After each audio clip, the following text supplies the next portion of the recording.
Dentro de pocos días se van a cumplir un nuevo aniversario de la gesta de Malvinas.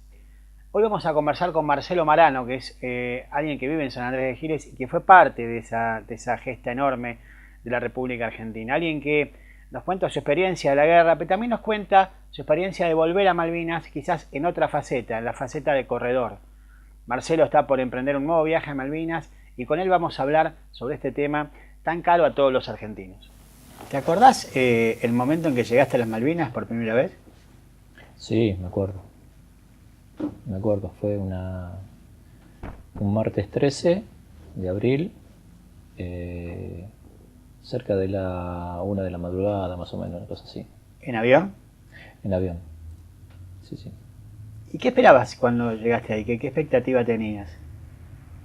Eras muy chico, tendrías 18 años seguramente. Sí, fue todo muy rápido porque de estar en el regimiento a alistarnos en 3 días, de pronto subir a los colectivos, ir al Palomar, Río Gallego, Malvinas, y ya estábamos allá, fue todo muy rápido. Lo que más recuerdo es que llegamos, esa noche lo pasamos a los costados de las pistas de aterrizaje y cuando fue amaneciendo empezamos a ver el paisaje. todo el paisaje, ¿no? El paisaje, el olor, un olor muy característico de allá, sobre todo el de la turba, que en ese momento se calefaccionaba mucho con turba y es un olor que queda en el aire y se transmite por todos lados.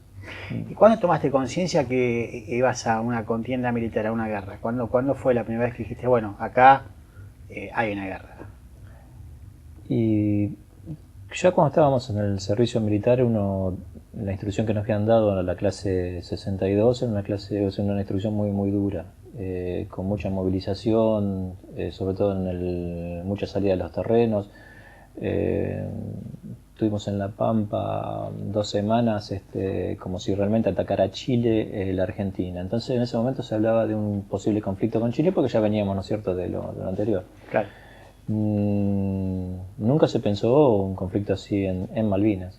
Y bueno, y sucedió. Y el día 2 empezaron a aparecer todas las noticias, y había una euforia general en la cual, qué sé yo, causaba cosas, ¿no? Para los que habíamos estado en el servicio militar, porque preveíamos lo que se podía llegar a venir.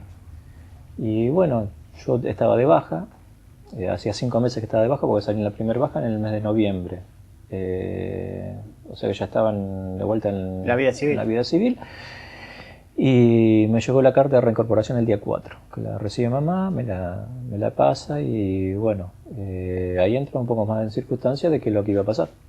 Día 7 ¿Nunca dudaste en presentarte? No, el día 7 nos presentamos y hubo una visita entre medio y ya el día 3 estábamos allá, fue todo muy rápido, pero no de quedarnos o de hacer algo para no ir, no para nada. Porque no sabíamos tampoco a dónde íbamos. Claro, tal cual. Sí, no sé si íbamos a ser movilizados al sur, si íbamos a ir directamente a Malvinas, si iba a pasar algo, no sabíamos, ¿no es cierto? El desencadenante que hubo después. ¿Qué papel te tocó ocupar en la contienda vos? ¿En qué papel te pusieron? ¿En qué lugar te pusieron? El Regimiento 6 de Mercedes estuvo en 2 partes distintas. Estuvo entre el aeropuerto y el pueblo, que es el lugar donde yo estuve, a 300 metros del mar, defendiendo una cabeza de playa que era la más viable para un desembarco directo.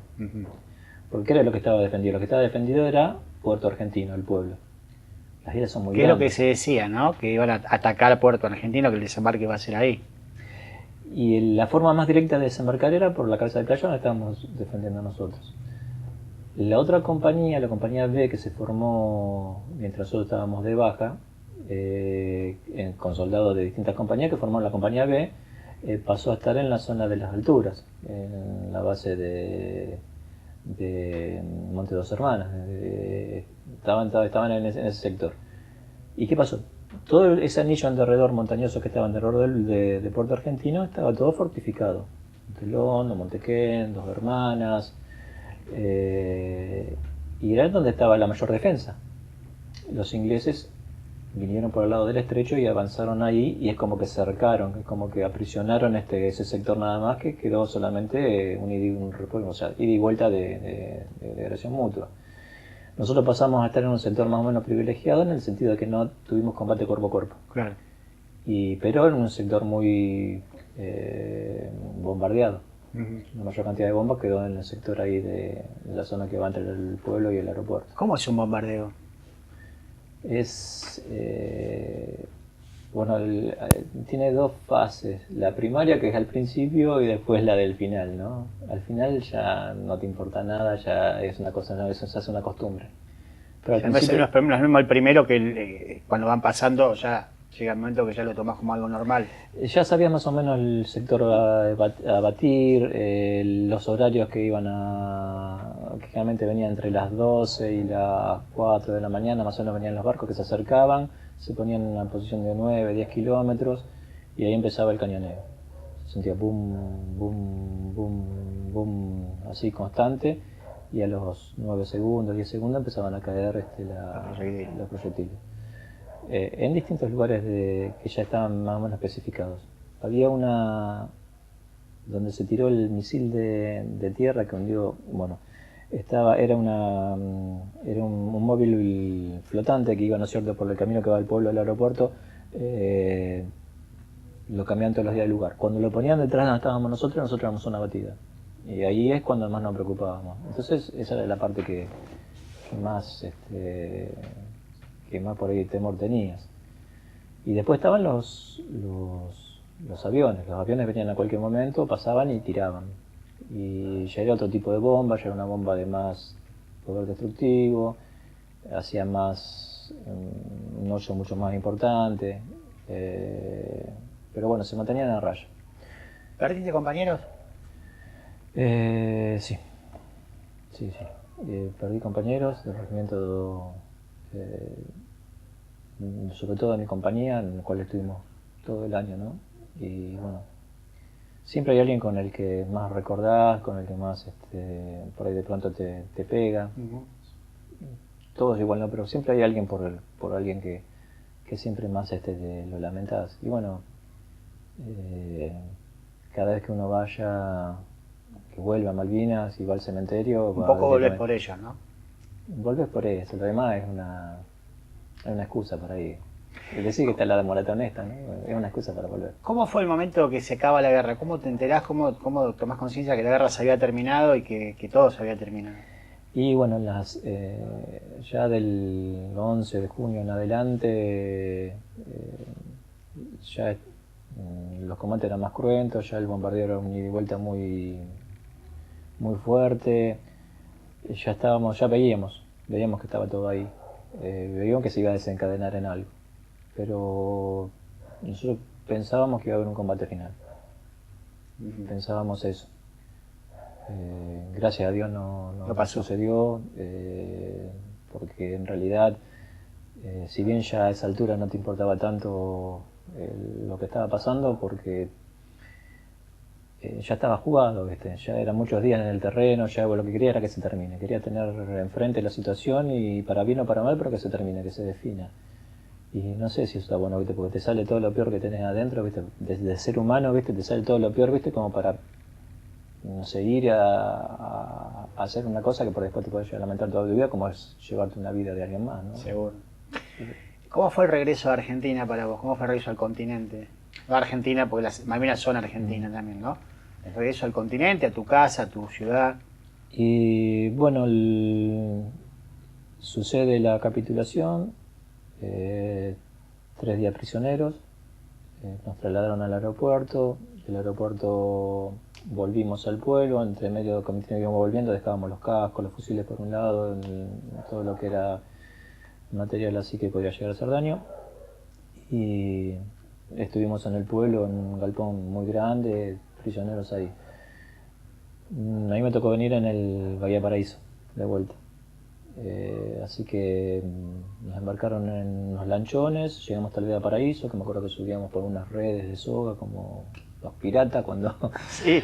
y era, sí, había mucho viento, frío, era de noche, y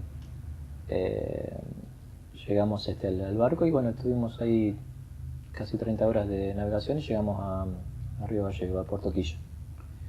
De ahí fuimos a Río Gallego, Buenos Aires, los colectivos, nos llevaron a la escuela Lemos, tuvimos 3 días ahí, prácticamente de recuperación, ¿no? Aclimatación.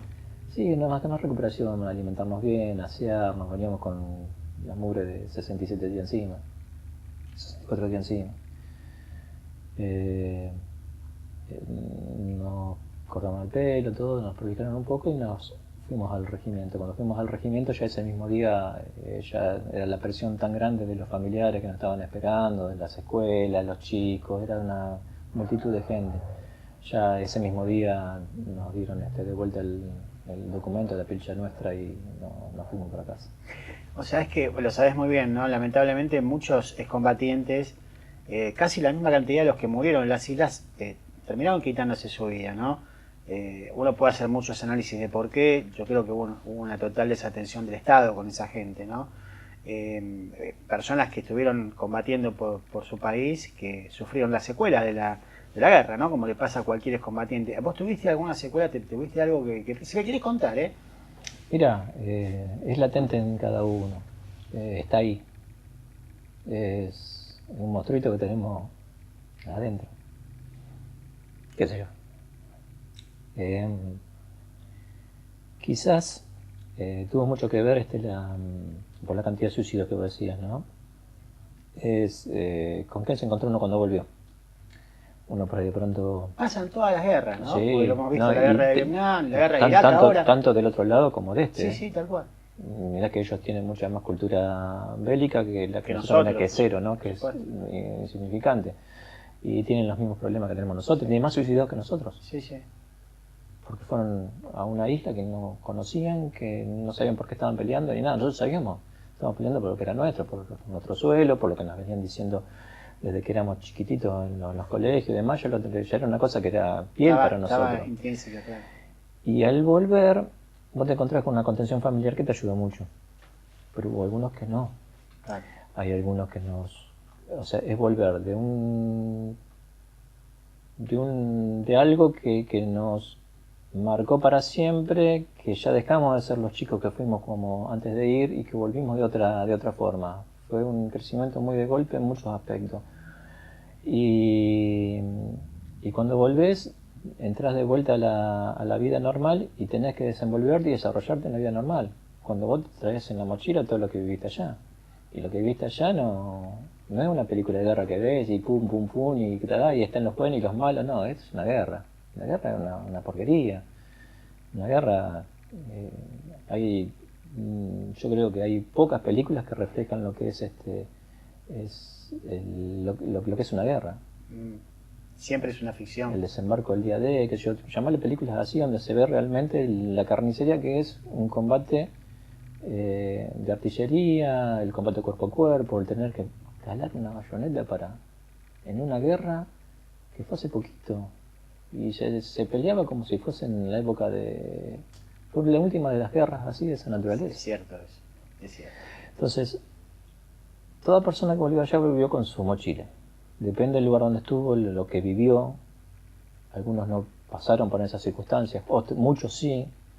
Entonces después, ¿qué pasó? Llegamos y no éramos nadie. No éramos nadie. Cada uno... Y hasta recién en el año 89, 90 se empezaron por movilizaciones de distintos centros de veteranos, se empezaron a obtener algunos derechos que eran normales, como de asistencia psicofísica, un censo para ver qué lo que pasaba cada uno, y entre nosotros nos fuimos ayudando mucho más de lo que recibimos del Estado, el que tenía un problema, en los núcleos así de veteranos que se fueron formando al principio. El que tenía un problema, ir a ayudarlo, el que tenía un problema de trabajo, canalizarlo por algún lado, por el otro. Escuchar, porque el único que entiende es el otro veterano. Ni siquiera hay médicos capacitados como para poder atender la problemática de una guerra. El idioma lo que entendemos nosotros. Y bueno, falló todo eso. Fueron muchos años donde ocurrió mucho... Los primeros grandes suicidios, las primeras grandes problemáticas, ¿viste? Del veterano. Ya después empezaron a otorgar trabajo estatal para el que no tenía trabajo, becas de estudio, pero ya estábamos grandes. Claro. Ya teníamos Recuerdo la uno de vida los hecha. primeros que es emblemático por la simbología que tiene, que es un muchacho que se tiró al vacío desde el Monumento a la Bandera en Rosario, ¿no? Justamente desde ahí. Ese creo fue uno de los primeros. Eh, Fue realmente muy choqueante eso. Sí, porque se fue perdiendo mucho lo que es el patriotismo con lo que es el nacionalismo, con lo que es el patrioterismo. Claro. Se mezclaron muchas cosas. Ya te digo, ¿viste? La parte romántica de ser patriota ya no, ¿viste? Duele mucho para el que lo hizo de corazón y de pronto, ¿viste? Se da cuenta que a lo mejor no estaba bien empleado, no fue para una finalidad, ¿viste? Que favoreció. Ujú. En muchos aspectos no nos favoreció. Pero bueno, eh, no sé qué decirte en ese aspecto. No. Por mi parte yo me siento orgulloso de haber estado ahí, pero no me siento orgulloso de haber estado en una situación de guerra. Claro. Y vos fíjate vos qué contradicción, que si tuviera que ir de vuelta iría. ¿Qué te pasó la primera vez que volviste? Bueno, yo no quería volver. Había jurado, realmente había jurado que no iba a volver a Malvinas y estaba flameando la bandera inglesa. Y me enteré de una maratón que se corría allá en el 2009. Vi el abrazo de final de la maratón de un veterano del Regimiento 6, de la otra compañía, de la compañía B, junto con que es un gran amigo mío, de Marcelo de Bernardi, y era Marcelo Vallejo. Y los dos vestidos de negro, parecían buzos tácticos abrazándose al final y me movilizó mucho. Vos ya eras maratonista. Había empezado a correr recién ahí. Recién empezaba a correr. Y dije, no, quiero correr en Malvinas. Y empecé a entrenar para ir a correr en el 2011. Y llegar a Malvinas significa tener que planificarlo con 4 o 5 meses de anticipación, por muchas razones. Una, ya llegar es una bendición porque si el avión no aterrizó por problema climático, se volvió a continente y vos te perdiste la maratón, porque te llegó el otro día, a la tarde, y te la perdiste. Pagaste el viaje, la estadía toda la semana y todo lo demás, y vos no corriste. Ya llegar es una bendición. Y entonces dije, bueno, el 2011 la corro. Se me vino el tiempo encima y no pude coordinar todo eso. Entonces terminé corriendo la maratón en Chile, que tiene una semana de diferencia. Y lo dejé para el 2012. En el 2012 lo planifiqué con más anticipación y fue la primera vez que corrí allá. Y el circuito tiene una parte que es por la ciudad, vuelve, sale para el lado del aeropuerto viejo, va por el camino principal por el lado de las alturas, vuelven, ya se cumplen los 21 kilómetros y después en reversa es todo lo mismo, ¿no? En forma contraria. Cuando vas para el lado del aeropuerto viejo, saliendo de la ciudad, del pueblo, a los 3 kilómetros, estaban a la derecha las posiciones mías. O sea, pasé 4 veces por el mismo lugar. Nosotros llegamos el día sábado, el día domingo, el sábado a la noche cenamos, dormimos y el domingo ya estábamos corriendo. O sea que no tuvimos oportunidad de movernos antes por los lugares, ¿no? O sea que pasé 4 veces por el mismo lugar donde habitualmente entraba y salía, ¿no? Fue muy fuerte y bueno. Bueno, y volviste otra vez. Creo que lo más movilizador de todo, más allá es el estar allá en el otro extremo donde está el cementerio. Y volviste muchas veces, varias veces, has ido con tu hija a correr también. ¿Cada vez que vas te pasa lo mismo o no? No, siempre son experiencias distintas. Siempre la situación también de tirantez entre los isleños y los argentinos también es distinta. Hay veces que es más amistosa, hay veces que, por ejemplo, ahora que está un poco más ríspido todo lo que es la relación. Y bueno, entonces se dificulta un poco en el desenvolverse uno allá, ¿no? pero como somos personas educadas, nos movemos y mientras nosotros molestamos no nos molestan y hacemos lo que tenemos que hacer en esa semana. 2012, 13, 14, 15, 16, 17.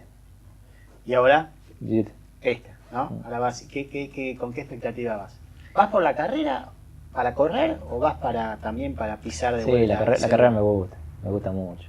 Sí, la competencia... Pero hay muchas carreras para hacer. Sí, y generalmente las hacemos. Todas son carreras de aventuras o de lugares donde uno puede ir, visitar y estar bárbaro. Y Malvinas tiene lugares que son muy lindos también. Y este año, por ejemplo, vamos a ir a un lugar donde está como a 3 horas y media, 4x4, sin camino, tenés que llegar y llegar a un lugar que es un paraíso, porque es un césped cortadito verde, tenés las aguas que son turquesas, azules, que van cambiando de color, lleno de pingüinos, es la pingüinera más linda que hay.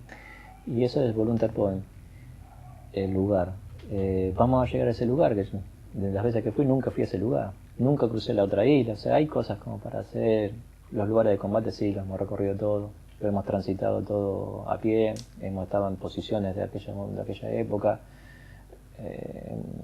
Agarrar las cosas, las vuelve a dejar en el mismo lugar porque ya es un cementerio viviente, es un museo viviente, ¿no? de la guerra. Y bueno, y te das cuenta de que pasaron muchos años, que a lo mejor vas y podés ir en familia, podés ir, hacer conocer un poco más de la historia en el mismo lugar donde vos te tocó estar y nada más que eso. No te ¿Y siempre están esos recuerdos de la guerra? Y vuelven, sí. Vuelven los olores, los ruidos. Porque justamente en este momento hay una gran base militar inglesa que se hizo más grande en población que toda la población que hay en la isla. Son dos pueblos diferentes, un pueblo militar y el pueblo civil, que es el de los isleños. Y ese sector militar tiene mucha actividad, entonces hay aviones que pasan constantemente haciendo prácticas de combate y demás, vuelo rasante y todo eso. Y yo creo que para los isleños eso debe ser también chocante, porque de él recuerdo que tienen de la guerra, ¿no? Seguro. Lo que nosotros escuchábamos continuamente. Te queremos agradecer que hayas venido, gracias por la nota y bueno, te deseamos mucha suerte en esta nueva experiencia, ¿no? En Malvinas. Ojalá la carrera, además de toda la connotación emotiva que debe tener para vos, sea deportivamente también un logro, ¿eh? Gracias por venir. No, te agradezco mucho, Marce, por la invitación y bueno, esta va a ser una edición linda, va a ser una edición en la que en la parte de competencia van muchos argentinos que van a estar allá arriba, nos van a podiar seguro. Y eso es lo lindo, ¿no? Poder participar de eso, poder estar en esos lugares, poder volver a los lugares significativos, sobre todo ir al cementerio, la parte más importante, rendir una presencia allá. Y yo sé que cuando va uno, vamos todos, porque uno lleva el sentimiento de todos. Entonces esa es la forma de poder estar un poco más cerca de aquellos que no tuvieron la suerte de poder haber vuelto como volvimos nosotros y bueno, también un poco a los que ya se fueron antes del tiempo, ¿no? Gracias, No, por favor.